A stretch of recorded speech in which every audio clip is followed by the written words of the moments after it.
Hi there, welcome to my library here in Texas. I'm Miss Williams, Caitlin's mom, and I'm the librarian here at this high school, and I found this really fun story that I thought you guys might enjoy, and I hope you do. This book is called How They Choked: Failures, Flops, and Flaws of Famous People. If you only want to see people at their best, this book isn't for you.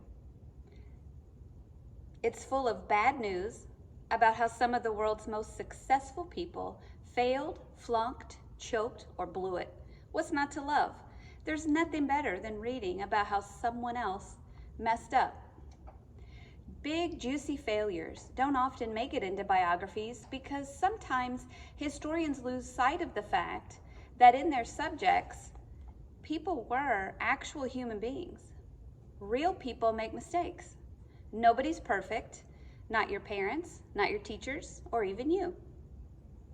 Neither was the genius who figured out gravity and then abandoned science to try to make gold. There was also the famous pilot who never read the instruction manual, the cheating baseball slugger, or the war hero turned spy. The best among them learned from their failure, but for most of this book, is full of renowned overachievers who also screwed up. The famous person we're going to learn about today is Vincent Van Gogh and how he choked.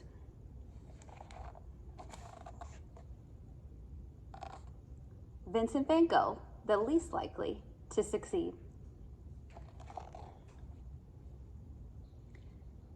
Vincent Van Gogh ate paint and drank turpentine.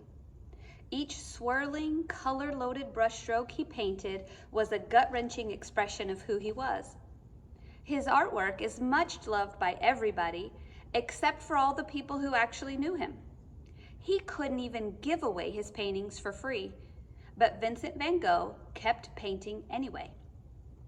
Anybody in their right mind would have given up. And that's just it. Maybe he wasn't. He's famous for never doing a self-portrait with a smile on his face. And why would he? Vincent Van Gogh spent a lifetime being harassed and wishing for things he never had: friendship, love, happiness, or an art sale. Vincent was the oldest of 6 children. He acted like he was born on a debate team. There was always something to disagree and fight about. Even his grandmother thought he was a pest. His teachers tried beating him into a better mood, and the schoolyard bullies tormented him, so he was homeschooled, where his volcanic outbursts could only annoy people with the same last name. But after a while, they couldn't take him either. Starting at age 11, Vincent was sent from one boarding school to the next, each in a different town. His parents hoping he'd reinvent himself as a likable boy someplace else. But he always remained that bothersome and obsessive boy that no one wanted to be around. Still, he managed to learn 3 languages and read a lot. Vincent was a brainiac. By the age of 16, Vincent hadn't mellowed any, so his minister father passed him off to a wealthy uncle who needed help at the family art gallery. But Vincent's hyper-intensity, bad hygiene, and gruff criticism of potential buyers' taste in art had a way of driving away clients. They tried banishing him to a distant stockroom in the London branch where no one could quite understand what he kept yelling about. Unfortunately, the people in London didn't care for that wild look in his eyes either, so Vincent was sent to the Paris gallery. Maybe they wouldn't dislike him so much if he spoke in French. Wrong. He was unpleasant in all 3 languages that he knew. Vincent was fired from his own family's art business, but not once in the 7 years of being shuffled around within the company did Vincent say, "Hey, I want to be an artist." That wouldn't come for 4 more years. Vincent wasn't a people person, so it was no surprise that he failed as a bookseller, school teacher, and missionary. Vincent still didn't know what he wanted to be when he grew up. He wandered from town to town, and even though his father sent him money, he chose to wear rags and refused to eat. He was mocked wherever he went. His family seriously looked into putting Vincent into an insane asylum, but it didn't happen. Then, out of the blue, when he was 27 years old, and with his usual gusto, Vincent began drawing day and night. Vincent's family had always encouraged him to draw, and they were thrilled he had a hobby. But what they really wanted was for him to act normal and get a job. His younger brother, Theo, who now had Vincent's old job at the art gallery, sent Vincent some money. But eventually, Vincent had to move back in with his parents. They were one big unhappy family again. Vincent would take off into the countryside, lugging his pencils, sketch pads, a plank of wood, and a chair. He'd practically force people to pose for him, but mostly they made fun of him, complained he was unpleasant, and thought there was something very wrong with him. He was scary too, especially when he stalked his own cousin. He kept showing up at their house uninvited. He wanted to marry her, even though she hadn't so much as winked in his direction. When Vincent held his hand over a burning flame, searing his flesh while professing his love for her, he showed his devotion all right, and also that he was very dangerous. With his museum of bad traits, Vincent hit the road, and the old story played out again and again. Vincent was banished or escaped from 25 different locations in his short lifetime of 37 years. You do the math. His brother Theo was resigned to paying all of Vincent's expenses. Vincent promised it would only be temporary until his art sales started pouring in. Vincent liked working in the blackest black, and he got busy drawing people. It was sort of like having friends, except he had to pay them. At one point, he used Theo's money to buy himself a whole new family. A woman with her newborn baby, daughter, mother, and sister. Vincent offered to pay for their food and their doctor bills, so they all moved in. Plus, they charged him to pose. He had bought the worst kind of relatives. He even bought himself girlfriends, and they repaid him by giving him syphilis. Vincent's parents were mortified by his behavior, and family relations were at an all-time low when Vincent's dad died suddenly. Vincent's mom blamed the untimely death on Vincent, and she never forgave him. Theo told Vincent to stop drawing people, do landscapes, and quit using dark colors. Paint something and use more color. Theo also demanded to see proof of his new colorful landscapes. Vincent was easy to predict because he would do the opposite of Annie's suggestion. He just used more black and hunted for more models. The only guy that kept coming back was 72 years old and could pose as still as a corpse. It's important to mention he was also deaf. Out of options, he joined Theo in Paris. Eventually, Vincent started to paint. He boldly signed his paintings Vincent, but he felt lousy, with toothaches that made his whole head hurt. Sooner or later, 1/3 of his teeth had to be removed. He hardly slept, he suffered from malnutrition, and he was an alcoholic. But the hardest thing of all was the loneliness. If he wasn't paying, no one ever came to visit. The Parisians called Vincent truly ugliness personified, and he was banned from painting in the streets. Even Theo found him unbearable. After a while, the cook quit, and no one would pose, so Vincent got himself a really good mirror and painted himself. Theo was selling paintings by Degas, Monet, and Gauguin, while Vincent's work stayed in the closet. To everybody at the time, Vincent's work looked crazy, just like him. They couldn't be separated. No one was buying him or his art.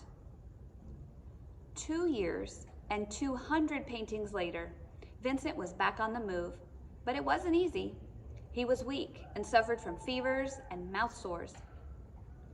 The local punks in Arles, France would squeeze out all his paints, and models took advance payments to pose, but then never showed up. Vincent had to paint sunflowers instead. Lucky us. Theo paid the artist Paul Gauguin to join Vincent in Arles and be his painting buddy. But there was no such thing as someone getting along with Vincent, not to mention their clashing painting methods. While Vincent liked to work outdoors, laying on thick layers of paint in a whirlwind motion, Gauguin preferred to work indoors, slowly and with very little paint. Models flocked to Gauguin, and worst of all, Theo was selling his paintings. When Gauguin made plans to leave, Vincent took a knife and cut off a chunk of his own ear. He wrapped the bloody gift in a newspaper and walked to where Gauguin was visiting. But the doorman wouldn't let the bleeding artist inside, so Vincent handed over the gruesome package and said, "Remember me." Oh, he was impossible to forget. Gauguin took off with 2 of Vincent's sunflower paintings and never looked back. During the 5 months he spent in and out of the hospital for his self-inflicted ear injury, Vincent chased the nurses and jumped into other patients' beds. Sometimes the doctors shackled him to his bed. Sometime later, Vincent pleaded to go back to his dear friends in Arles, but his so-called friends signed a petition to kick him out of town. This time, his family finally got their wish. Vincent finally went into an insane asylum. A retired eye doctor named Dr. Perron ran the asylum, but luckily it didn't take a brain surgeon to know that painting was good therapy for Vincent. So he was allowed to paint until he was caught eating his paints and drinking the turpentine. He still came up with an average of 1 new painting every other day, including irises and Starry Night while he was there. Theo didn't like Starry Night or any of the hundreds of other paintings that Vincent had been sending him, saying they will undoubtedly be appreciated someday. That was the understatement of the century.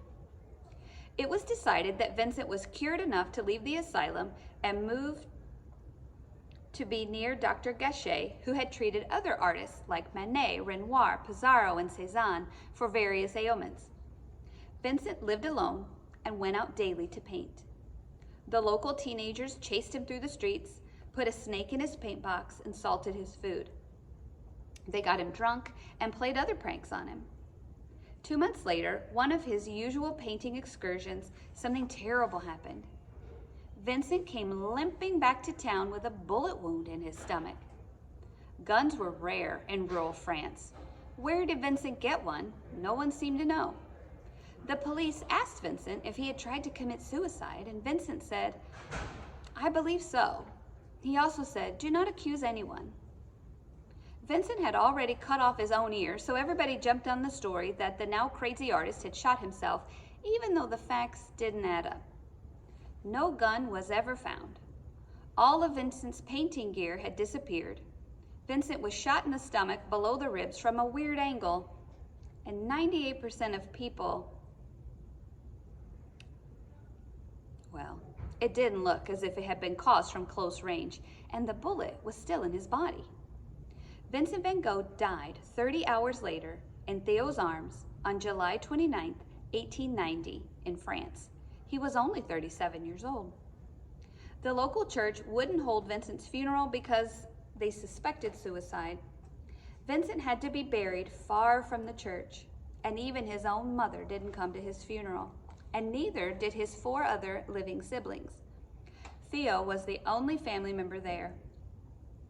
A few other people who knew him showed up. 16-year-old René Secretan was one of the boys who harassed Vincent, and he carried a .380 caliber gun everywhere he went. And it was old and would go off erratically. And the day after the shooting, René and his family conveniently left town. In 1956, when René was 82 years old and Vincent Van Gogh's work had become famous, René came forward to tell his account of what happened. He admitted to being the leader of a rowdy group of boys and that they pestered Vincent for fun. René always had the gun with him, and he claimed that Vincent took it from him and shot himself, But Rene also said he was out of town that day, so which story is true? No one knows for sure. The shooting was most likely a mean prank that went very bad. Many people knew Rene owned the gun, but not a single person spoke up. No one wanted to admit that bullying was so wrong, and no one, including Vincent, wanted a teenager to be accused of murder. Van Gogh saw the world through different eyes than the rest of us. He was a pill to everyone. And speaking of pills, he could have used some for what the doctors now think he had, a manic depressive disorder, along with a temporal lobe epilepsy. But if he had taken pills to control his mania, he might not have been an artist. A sane Vincent Van Gogh might have just been a really good plumber. It's hard to tell which is more unpredictable, Vincent Van Gogh or the art business. Nobody wanted to hang out with Vincent back then, but today, he won't hang out with you unless you have $100 million to hang a piece of his art on your wall. One of his greatest paintings of all time, and for being such an original, Vincent Van Gogh got bullied to death at 37. "I am myself," he said, and that was putting it mildly. Recent theories suggest that Vincent Van Gogh had temporal lobe epilepsy and manic depressive disorder, and he wasn't the only Van Gogh to suffer from such challenges. Many people in his family also had other seizure disorders as well. The paintings that no one wanted. Vincent sent the bulk of his 900 paintings to his brother Theo. When Theo died only 6 months after Vincent, his wife Joanna was left with a ton of art and a child to feed, so she kept the so-called worthless artworks together and occasionally loaned them out to exhibits. Vincent's tragic end played a part in the growing interest in his work, and within 2 decades, he was an established name in the art world. Joanna also published Vincent's letters to Theo in 1914. Her unflinching support for Vincent is credited for getting Vincent Van Gogh's work the audience it has today. So even though he was crazy, and no one appreciated his work at the time, Vincent Van Gogh is one of the world's most famous artists. And I know one of Miss Meyer's favorites. I hope you enjoyed some of the real history about Vincent Van Gogh, and it can maybe give you a little perspective on what it means to fail and try again and keep believing in yourself. Have a great day.